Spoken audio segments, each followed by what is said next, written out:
Bismillahirrahmanirrahim.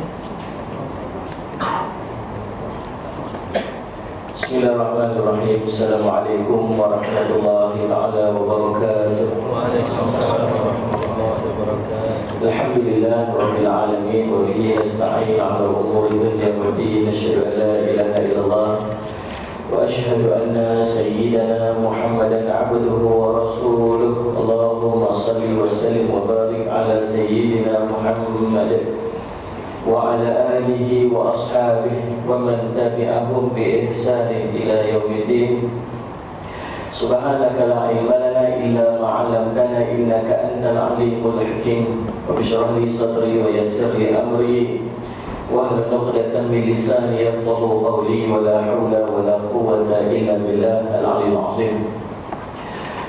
Mari Ustaz Imam pengacara majlis yang dihormati dikasih al-fadil Ustaz pengurusi Masjid Surau, Imam Rabilal, seterusnya tuan-tuan dan puan-puan sidang hadirin dan hadirat yang dirahmati oleh Allah sekalian. Alhamdulillah, pertama-tamanya panjat puji dan syukur kepada Allah Subhanahu wa taala, melimpah kurnia inayah taufik daripada Allah Subhanahu wa taala kita dipertemukan pada malam yang penuh dengan keberkatan ini. Mudah-mudahan pertemuan kita diberkati oleh Allah Subhanahu wa taala. Ulama sebut ada 3 bentuk taufik. Taufik kata Ibnu Athaillah. Menurut kitab Hikam, taufik ni ada 3. Pertama, taufik dengan maksud sallallahu alaihi wasallam Muhammad. Allah mendorong kita untuk melakukan amal soleh walaupun dalam keadaan kita kadang-kadang tidak berhajat kepada amal soleh tersebut, walaupun kadang-kadang tak berniat nak buat pun, tapi Allah dorong kita. Jadi masya-Allah, tak cadang nak pergi kuliah pun, nak singgah sembahyang je contoh, tiba-tiba ada kuliah, duduk dapat 2-3 ilmu, itu Allah sayang dekat dia dan Allah gerak hati dia untuk pergi ke majlis tersebut walaupun dia tak berhajat kadang-kadang Allah. Contoh banget, dia nak singgah sembahyang Isyak, dia tengok ada kuliah, nak bangun segan, duduk bukannya nak begitu. Itu taufik yang Allah sayangkan dia. Macam baru ni ada muslimat di penjara masuk Islam. Dia masuk Islam, dia tu menunggu, dia panggil apa, hukuman mati. Dia tak plan pun dia nak masuk. Betul. Tapi Allah sayang pada Allah gerak dia, akhirnya dia kena tangkap, masuk penjara. Masuk penjara, tergantung beri taufik. Itu yang pertama. Taufik ini Allah memudahkan dia untuk buat ibadah walaupun kadang-kadang dia tak berhajat. Apatah lagi kalau dia berhajat untuk buat, dia plan, dia cadang nak bangun tahajud setiap hari, maka bukan senang Allah gerak dia. Tak bangun tu sudah nombor 2. Dia gerak dah, bangun dah, dia pergi kencing dia boleh. Kan? Itu mempengaruhi kita. Dan sekalian masalah ada saya mohon itu selesai. Itu bagi taufik. Yang kedua taufik yang kata Ibnu Athaillah ialah sallallahu alaihi wasallam, Allah tidak mengizinkan dia untuk melakukan kemaksiatan. Allah tak bagi dia buat maksiat, buat jahat. Sebab tu kadang-kadang kita perasan bila kita bercadang nak buat satu benda maksiat, tapi Allah sayang kita, Allah tak izin. Allah tak izin. Kawan dia post main dekat dalam dia punya WhatsApp group contoh kan, video-video yang tak senonoh tu. Geng masjid tak apa, kalau group apa yang ni, group PIC, ya tu okey, group surau okey, message okey, semua tazkirah kalau jadi nakal-nakal kawan-kawan sekolah dulu ni ada. Kita tak video, kita nak kuliah ni, dia tak pergi masjid, dia tak pergi kita tengok insya-Allah simpan sekejap. Dia nak tengok tu lah, dia nak kita lagi running engine, tengok internet age dan 3G kan. Dan sekarang full kat sini ni, kenapa ada 3G ni? Allah tak izin tu. Tapi nakal ni kita cari tu, dekat mana kedai-kedai nasi kandang mana dah tu, wireless 3G. Nak tengok juga, Allah tak izin tu. Tuan-tuan masalah zaman, tapi nak juga, dia cari tak, Allah bagi. Nak sangat dosa ambil. Kadang kita nak buat satu benda Allah tak bagi, itu maksud taufik, Allah sayang ada, Allah tak izin. Yang ketiga, taufik dia dengan maksud sallallahu alaihi wasallam, Allah bagi dia merasa keaiban dan kelemahan dia tidak, dia merasa Dia tengok orang haji ke masjid, dia rasa macam aku ni bilalah, dia jadi macam ni. Dia tengok orang tu haji baca Quran, dia rasa bilalah, aku nak haji macam dia. Dia rasa macam tu. Dulu kita buat jahat, dulu kita nakal, dulu kita tak rasa jahat. Dulu kita buat nakal, kita tak rasa berdosa. Betul tak muslimat? Dulu waktu tak pakai tudung, tak rasa apa dulu, tak rasa apa. Sekarang ni insya-Allah Rabbi nampak sikit dah rasa susah hati lah. Tengok rasa dosa sikit, rasa dosa hati lah. Merasa itu tu dalam taufik. Maksud dia apa? Allah dah mula sayang dekat dia, Allah mula lembut-lembutkan hati dia waktu tu. Faham benda ni? Baik, Assalamualaikum warahmatullahi wabarakatuh. Malam ni kita nak baca pasal apa yang sebulan dengan taufik tu. Sebab kita nak baca ni kitab amal. Kitab amal. Nak cerita tentang daripada hadis-hadis Nabi SAW yang dihimpunkan, amalan-amalan yang ringan-ringan aja tuan-tuan boleh buat. Ini tak cerita dahsyat-dahsyat ni, tak cerita bangun pukul 3.30 pagi qiyam mulai sampai bengkak kaki dah. Dan cerita yang simple-simple yang boleh kita buat insya-Allah. Dan sekalian muslimat, dan nak buat itu, boleh buat itu, dia perlu kepada taufik. Kalau orang yang tak mendapat taufik daripada Allah, tuan-tuan, Sayyidina Muhammad, cerita pilah ilmu macam mana pun, cerita pilah amal hebat macam mana pun, dia tak teringin nak buat, dia langsung tak ada keinginan dia nak buat sebab Allah tak bagi dia taufik. Anda faham ni? Jadi buktikan yang tuan-tuan apabila mendengar ilmu-ilmu yang berkaitan dengan amalan ni, tuan-tuan, buktikan yang tuan-tuan mendapat taufik tu. Kita dengar saja sikit nak buat, dengar sikit nak buat, dengar sikit nak buat, tak mau tangguh-tangguh lagi dah. Tolonglah tuan-tuan, bertangguh amal ni. Cerita kita dulu-dulu, panggil kita dulu-dulu ni, sekarang kita tak mau macam tu dah. Sekarang ni dapat satu terus nak buat, dapat satu terus nak buat, tak mau tangguh lagi dah. Sebab apa? Sebab tak tahu bila nak mati ni tuan-tuan. Tengok semalam tuan-tuan, dengan dia masya-Allah Nabi dia ni lepas meninggal, masya-Allah harus saling benci. Jangan tuan-tuan jangan rasa selesa boleh balik rumah kejap lagi. Tuan-tuan sekalian, tak tahu kita ni ending bila. Bila kita tak tahu ending bila, tuan-tuan, kalau lah tuan-tuan keluar sekejap lagi jumpa malaikat maut. Ya Allah sampai itu, tapi bantu. Yang motor tu sebelah dengan Rasulullah ni tak jumpa kita. Assalamualaikum, salam. Siapa ni? Aku malaikat maut. Tuan-tuan dah kata apa? Tuan-tuan akan kata dekat dia, minta sana ni nak bertaubat, tak sempat taubat lagi ni. Minta tu sekejap ni, tak dapat sudah mikir, dah ngaji lama dah tak buat-buat lagi ni. Minta tangguh sekejap nak baca Quran, minta tangguh sekejap nak buat tu, minta tangguh sekejap nak buat ni, minta tangguh sekejap nak buat tu. Boleh tak minta tangguh tu? Tak boleh dah. Dan tahu kata tak boleh nak tangguh bila berjumpa malaikat maut. Habis tu kenapa bertangguh sebelum ni?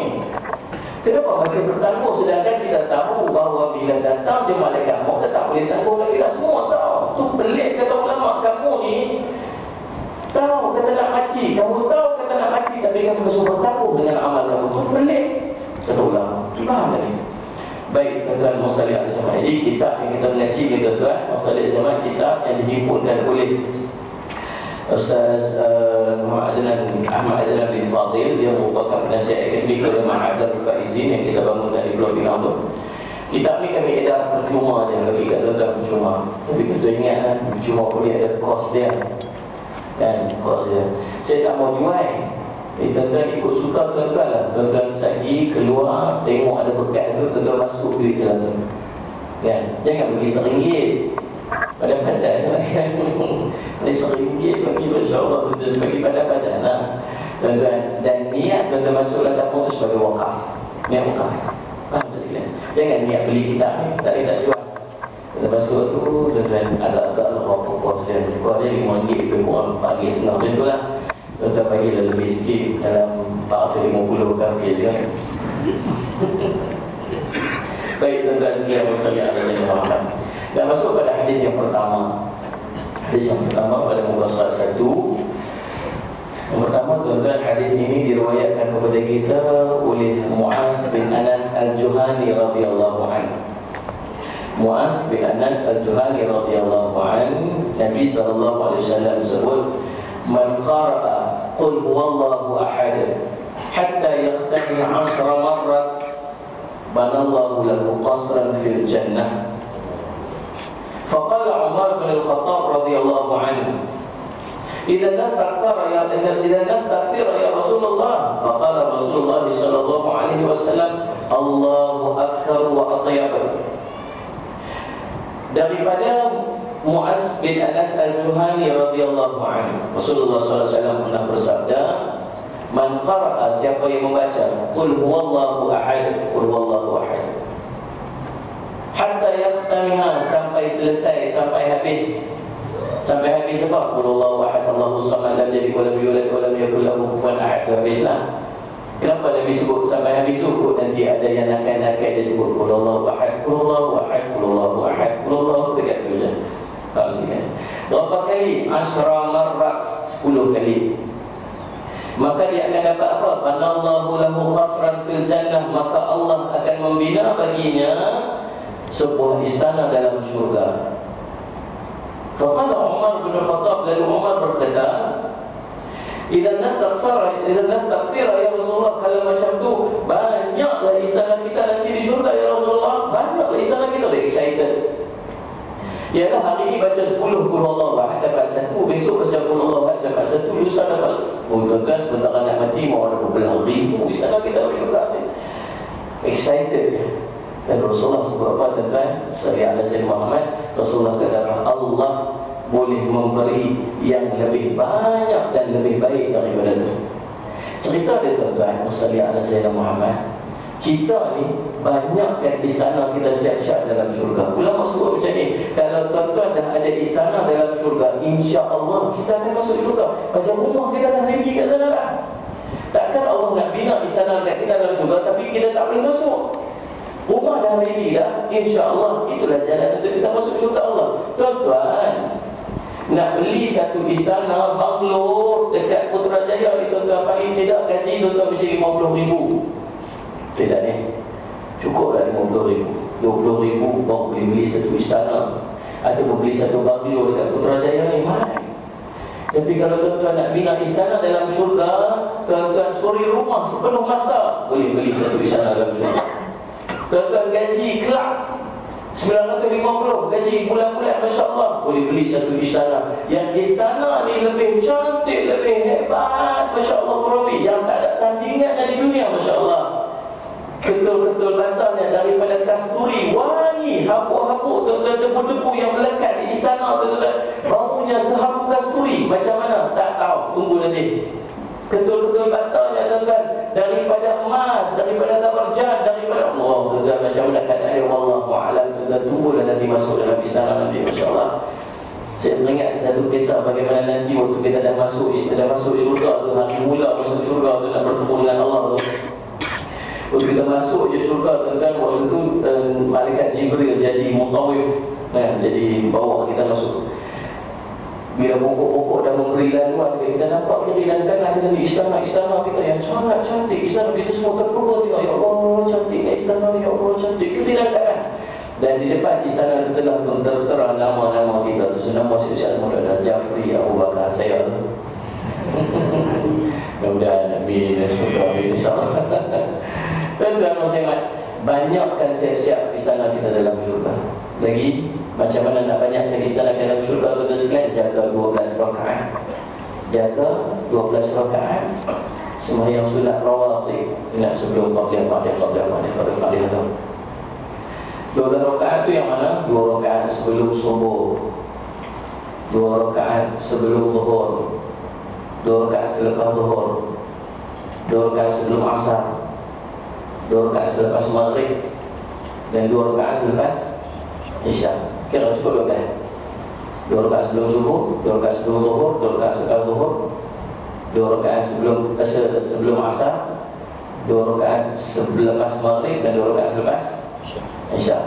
Yang tu dia panggil sunat yang muakkad.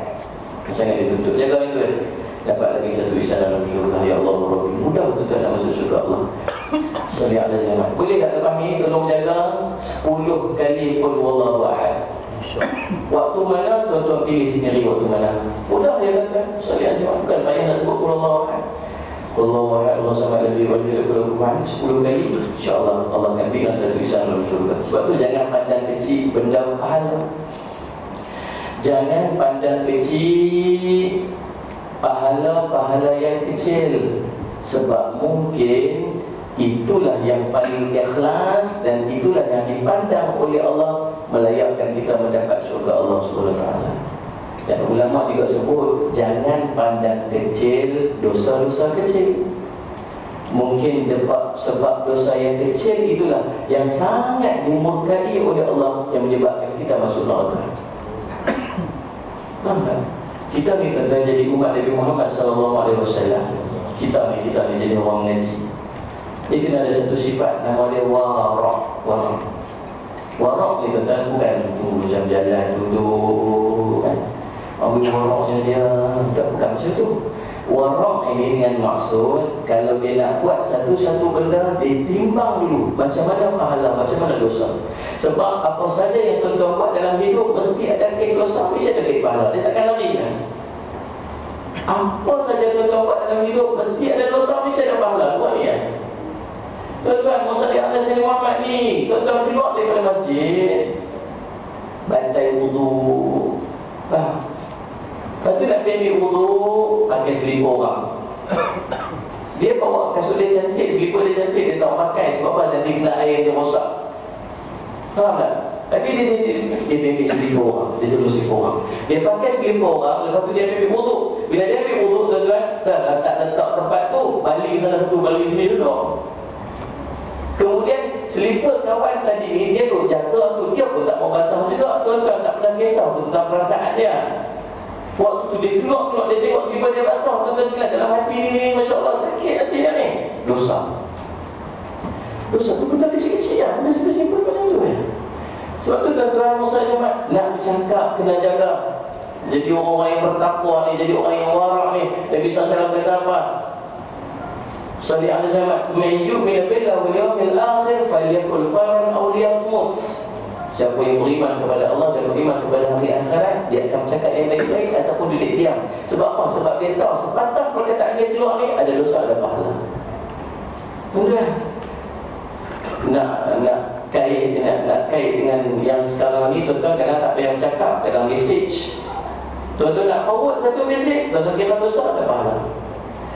Sebab tu muslimat saya nak pesan, tuan-tuan, kalau dalam gambar kita dalam Facebook atau dalam WhatsApp tu yang kita nak forward tu, dalam tu ada gambar seorang perempuan yang tidak memakai tudung, jangan forward. Jangan forward. Contoh macam semalam bila Abang Seri Masjid Kuningan, ramai orang yang forward gambar tu. Betul tak?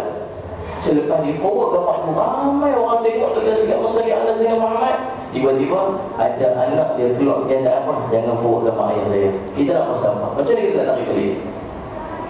Kita telah forward gambar orang tanpa izin, yang pertama. Dalam tu pula ada orang perempuan yang tak pakai tudung. Tuan-tuan, waktu tu akan menimbulkan banyak perasaan dalam hati orang. Ni siapa ni?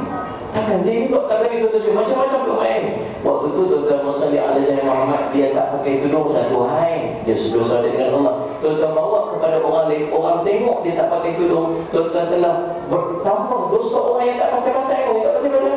Siapa penyebab dosa yang tengok orang tak pakai tudung tu? Kita lah, nak tambah dosa tu kan? Tak tambah dosa. Dalam amal kita sikit. Sudah faham tak ni?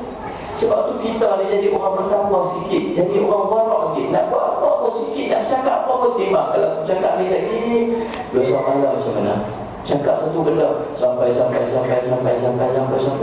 orang cakap.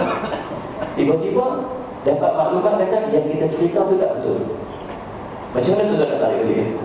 Selagi orang tu bercakap benda yang kita bercakap ni, kita sampai ke tu tempat, dosa. Ni kat sini ni. Dan kalau kita tak betul, tuan-tuan akan dihantui rasa bersalah, rasa berdosa tak habis-habis. Allahumma salli ala Sayyidina Muhammad. Sebab tu sebelum sampai ke tahap menyesal tu, timbang dulu siap-siap. Jadi orang warak. Faham ni? Sebab apa? Jangan pandang kecil, dosa kecil. Takut tu lah nanti jadi murka Allah, menyebabkan kita dihukum dalam murka Allah. Saya tak tahu lah tentang masalah kita sekarang ni. Nak takut nanti pergi pada masyarakat Allah. Dosa, Masya Allah, ni main mana ni? Pernah dulu bercerita tentang, bercakap tentang seorang yang orang tu tak puan. Lepas tu orang tu menyampai beribu orang yang cakap. Allahu Akbar, tuan-tuan sekalian, tak larat nak campur dalam amal kita sedikit. Habis pahala kita, habis tuan-tuan sekalian, bila jumpa dengan dia di padang mahsyar, Allah angkut pahala-pahala kita bagi kat dia. Ambil bagi. Habis dah lah pahala sikit. Habis tu pula nak buat macam mana? Dosa dia pula ambil bagi dekat dia. Sebab apa? Sebab dulu cakap tentang dia. Sebab tu Nabi SAW pesan, tuan-tuan masalah yang sama ni, mengumpat itu lebih dahsyat daripada berzina. Adik, sahabat bertanya, macam mana yang Rasulullah SAW mengumpat lebih dahsyat pada berzina tu? Sebab orang berzina, kata Nabi, dia minta ampun selesai dosa dia. Tapi mengumpat selagi orang tidak selesai dengan kita segitu, bawa biar akhirat. Allah, betul jaga. Faham tuan-tuan sekalian? Baik tuan-tuan, Musalli ala Sayyidina Muhammad. Nak cerita kehebatan surah Al-Ikhlas ni, ada seorang sahabat Nabi. Dalam Sahih Al-Bukhari dan Sahih Muslim ada kisah ni. Nabi hantar seorang tentera untuk memimpin tentera pergi perang. Dalam perang dia siapa jadi imam. Sudah setiap kali dia sembahyang, dia baca Qul Huwallahu Ahad. Kalau dia baca surah pun, sekejap lagi lepas pada surah yang dia baca, dia akan baca Qul Huwallahu Ahad. Itulah amalan dia setiap hari. Setiap kali sembahyang itu, dia tak akan tinggal Qul Huwallahu Ahad. Surah Ikhlas ni. Alhamdulillah. Sampailah para sahabat tengok pelik dengan dia ni. Jadi para sahabat ni, kalau benda-benda pelik ni, dia akan pergi tanya Nabi SAW. Lalu selepas selesai perang, para sahabat pergi jumpa dengan Nabi SAW, tanya kepada Nabi, ya Rasulullah ni, saudara kita ni, setiap kali dia sembahyang, dia tak tinggal Qul Huwallahu Ahad. Boleh kan Rasulullah? Tanya. Nabi tak kepastian. Boleh kan Rasulullah? Setiap kali lepas sembahyang, baca surah apa, dia mesti tutup dengan Qul Huwallahu Ahad.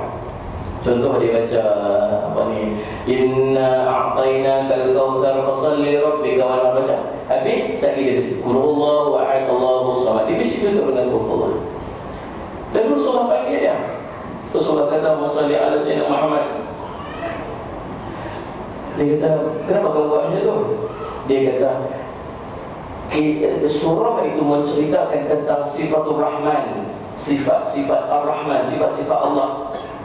Qul Huwallahu Ahad Allahus Samad, lam yalid wa lam yulad, tidak diikut, wa lam yakul lahu kufuwan ahad. Dia semua itu, dia cerita tentang sifat Ar-Rahman. Dan aku sangat mencintai sifat-sifat Allah. Aku sangat cinta kepada Allah. Lalu Allah jawab, lalu Nabi SAW jawab kepada dia, kata, innallaha yuhibbuhu, innallaha yuhibbuhu, sungguhnya Allah cinta kepada dia. Dan sekalian, faham ya? Jadi banyakkan Qul Huwallahu Ahad. Memang lupa macam tu dah Ustaz.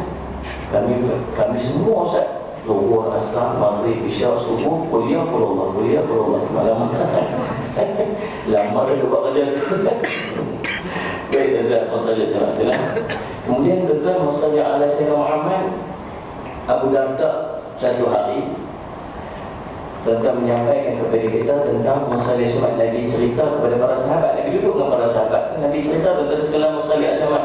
Nabi kata, masalah salat, ayya'ajizu ahadukum, tak maukah, nak ada kamu ni, semua setiap orang daripada kamu ni, kata Nabi SAW, an yaqra'u fi lailatin thuluth al-Quran. Tak maukah di kalangan kamu ni, setiap orang daripada kamu ni, setiap malam dia baca 1/3 daripada Quran. Thuluth.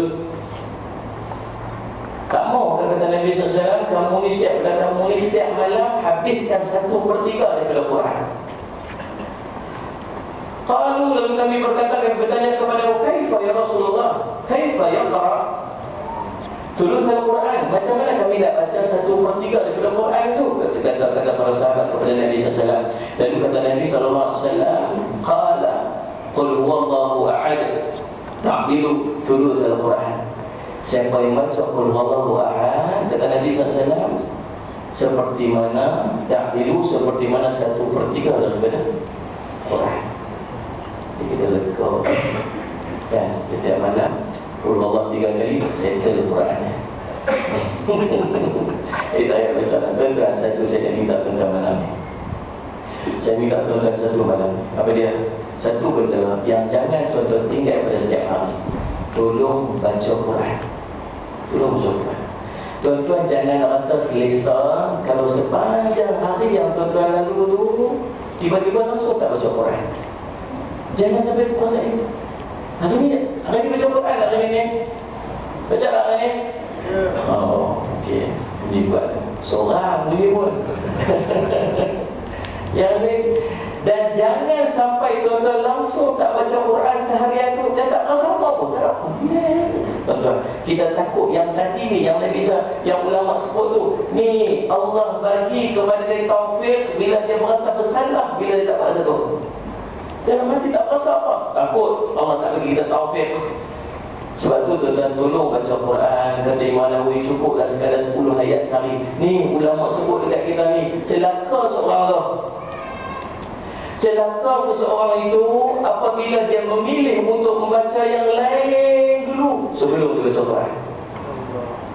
Dia pilih nak baca surat khabar dulu, Quran tak baca lagi. Sedangkan surat khabar itu penuh dengan silap, penuh dengan fitnah, penuh dengan rosak, penuh dengan kesilapan. Quran yang sempurna langsung dia tak baca. Orang ni celaka kata ulama. Tuan-tuan, ulama sebut juga tuan-tuan, mulakan hari kamu itu dengan melihat Quran sebelum matahari naik. Sebelum matahari naik, tengok Quran dulu. Sebab apa? Sebab Sayyidina Muhammad, sebelum mata melihat kepada maksiat, sebelum mata melihat kepada perkara yang tak elok, tengok kalam Allah dulu. Boleh tak ni tuan-tuan? Tolonglah, tolong. Ni untuk diri sendiri, bukan untuk orang lain. Dapat sikit pun tak apalah, dapat 10 ayat pun tak apa. Cerita dia dalam handphone kita tu semua ada Quran lah. Tapi gatal tangan ni, jari ni, dia kalau nak tekan Quran tu dia mesti WhatsApp dulu. Tekan WhatsApp tu.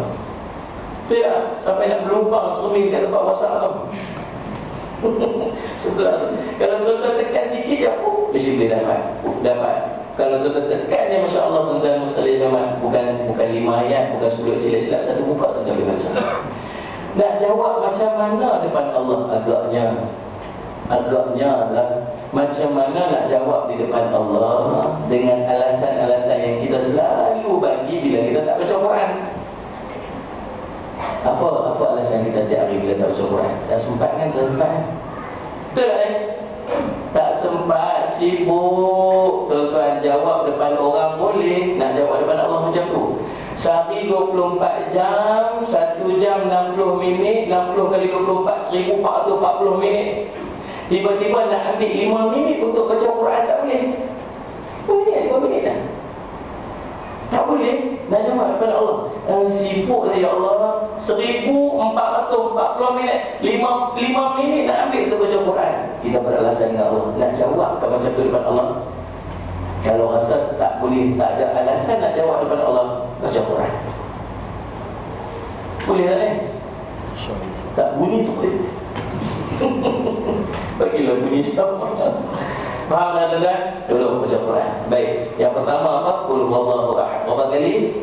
10 kali. Asrama Rabbi. Bagaimana betul-betul. Yang kedua, hadis yang kedua, kelebihan surah Al-Kahfi. Man qara'a surah Al-Kahfi fi yaumil Jum'ah, adha'a lahu minan nuri ma baina jum'atain. Siapa yang membaca, kata Nabi SAW, hadis ini diriwayatkan kepada kita Musnad oleh Abi Sa'id Al-Khudri radhiyallahu anhu. Nabi SAW bersabda, sesiapa yang baca surah Al-Kahfi pada hari Jumaat, Allah akan menyinari nur untuknya selama tempoh di antara 2 Jumaat. Mengikut kata guru saya, Ustaz Ismail, nur yang dimaksudkan oleh Allah ini ada 2 bentuk. Satu, Musallih Asyamat dia panggil bentuk maknawi. Apa bentuk maknawi? Nur ini cahaya. Cahaya ini petunjuk. Jadi tuan-tuan Muslimat, bainal Jum'atain, di antara 2 Jumaat ini, dia tidak akan tersesat daripada ilmu dia. Dia tidak akan tersesat daripada Allah. Sebab Allah melimpahkan cahaya. Orang yang ada cahaya, dia tak akan berjumpa dengan faham ni? Allah akan beri petunjuk kepada sebagai antara 2 Jumaat ini supaya dia tidak tersesat, supaya tidak jauh daripada Allah Subhanahu Wa Taala. Faham ni? Tuan-tuan sekalian, wassallallahu alaihi wasallam. Dan yang kedua, dalam bentuk hissi. Maksud dia apa? Di wajahnya ada nur, Allah bagi nur. Cumanya tuan-tuan, kita ni nak baca surah Al-Kahfi ini panjang. Itu masalahnya. Kita malam Jumaat baca ayat, baca apa? Surah Yasin. Cuba tuan-tuan buat sekali ya. Tuan-tuan jemput ke rumah saya pada malam ini, kita sama-sama baca surah Al-Kahfi. Tak main. tak main panjang seperti 10 ayat. Jadi masalah ala Sayyidina Muhammad belum. Setiap hari Jumaat kita akan baca surah Al-Kahfi dan masalah ala Sayyidina Muhammad. Dalam satu hadis yang lain, man qara'a surah Al-Kahfi fi yaumil Jum'ah sata'a lahu nur min tahti qadamihi ila 'ala as-sama' yu'ti'u musalli lahu yaumul qiyamah. Nabi SAW sebut, siapa yang baca surah Kahfi di yaumul pada hari Jumaat, maka akan terpancar nur min tahti qadamihi, daripada bawah kakinya. Dan sekalian, sampai mana? Dan sekalian, maksudnya ila 'ala as-sama', sampai ke langit.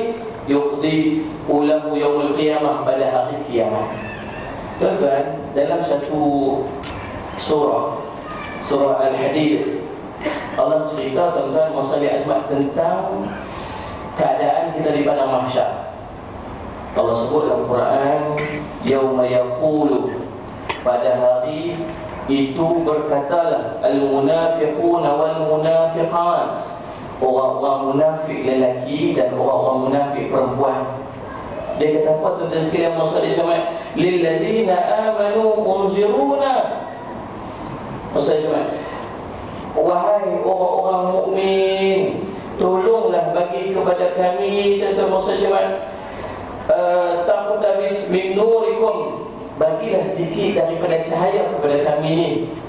Kenapa tuan-tuan sekalian masalah sama? Maka waktu itu qila, berkatalah orang mukmin ini apa? Irji'u wara'akum faltamisu nuran. Pergi patah balik, kata ulama, kata orang mukmin itu, pergi balik ke belakang, carilah cahaya di sana. Maka waktu itu tuan-tuan masalah disuri lahu babun batinuhu firrahmatu wa zahiruhu min qalbihi al-azab. Maka waktu itu Allah akan jadikan binting di antara keduanya, masalah sama orang mukmin dengan orang munafik. Cerita dia macam ni.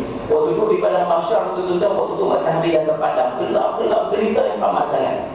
Bila Masya Allah masing-masing mencari cahaya.